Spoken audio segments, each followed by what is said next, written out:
Double bedroom విషయంలో మోసం చేసింది ఎవరు రాష్ట్ర ప్రజల్ని? కేసీఆర్ కదా.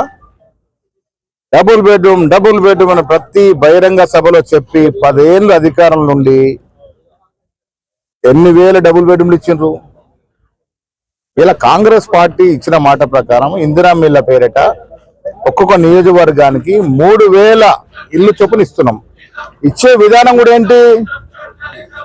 ఆనాడు ప్రశాంత్ రెడ్డి ఎవరికి రాస్తే వారికి, బెండకాయకి రాస్తే బెండకాయకి, బూడింకాయకి రాస్తే బూడింకాయకి. ఇలా మేమేం చేస్తున్నాము?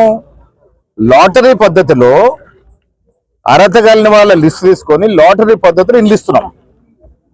ఎక్కడ కూడా ఒక రూపాయి ఖర్చు లేకుండా, ఒక రూపాయి కరప్షన్ లేకుండా అర్హత కలిగిన పేదవారికి ఇల్లు ఇస్తున్నాం. గతంలో వాళ్ళు కార్యకర్తలకి పట్నాలు బఠానీలాగా పంచుకున్నారు. ఆ పద్ధతి మార్చి అదృష్టం ఎవరికి వరిస్తే వారికి ఇల్లు ఇస్తున్నాం. హాస్పిటల్, భీమ్గల్ హాస్పిటల్ గురించి మీరు 15 అధికారుల నుండి చేయలేక తోక ముడిస్తే మేము అధికారంలోకి వచ్చిన తర్వాత దాదాపు 3 కోట్ల రూపాయలు తీసుకొచ్చి హాస్పిటల్ పునరుద్ధరణ చేశాం.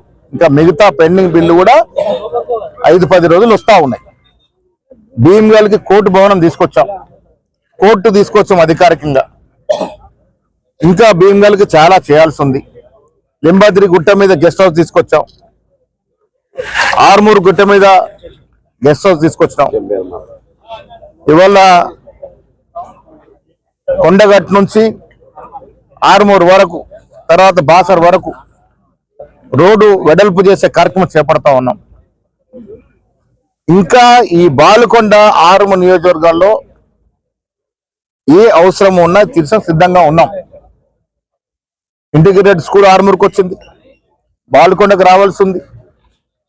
రకరకాల అభివృద్ధి సంక్షేమం ఇస్తా ఉన్నాం. ప్రశాంత్ రెడ్డి గారు ఏం మాట్లాడినా వాళ్ళ సహేతుక నింద ఉంటే డెఫినెట్ గా జవాబు చెప్తాం. 6 హయాంలో ప్రతిపక్ష ఎమ్మెల్యేల గోస చెప్పరాకుండా ఉండే టీఆర్ఎస్ హయాంలో మేము ఇలా శాసనసభ్యుడు TRS party, BRS party, BJP party చూడట్లే. వారికి ఇవ్వాల్సిన గౌరవం ఇస్తా ఉన్నాం. ప్రజాస్వామ్యం నమ్ముకున్న పార్టీ మాది. కేసీఆర్ లాగా నియంత్రణ వేయించట్లే. మేము ప్రతి ఎమ్మెల్యే ఏ పార్టీ అయినా వారికి రావాల్సిన నిధులు, విధులు ఇస్తా ఉన్నాం, గౌరవం ఇస్తా ఉన్నాం. ఇది మా మార్కు పాలన. ఇది కేసీఆర్ గారు చేసిన అప్పు ఇంత అంత కాదు. 8.5 లక్షల కోట్లు అప్పు పెట్టిపోయాడు. నెల తిరిగేసరికి 6,000 చిల్లర కోట్లు వడ్డీ అసలు కడతా ఉన్నాం. మిగతా డబ్బులతో రాష్ట్రం నడుపుతా ఉంది. చేతులు ఎత్తేట్లే.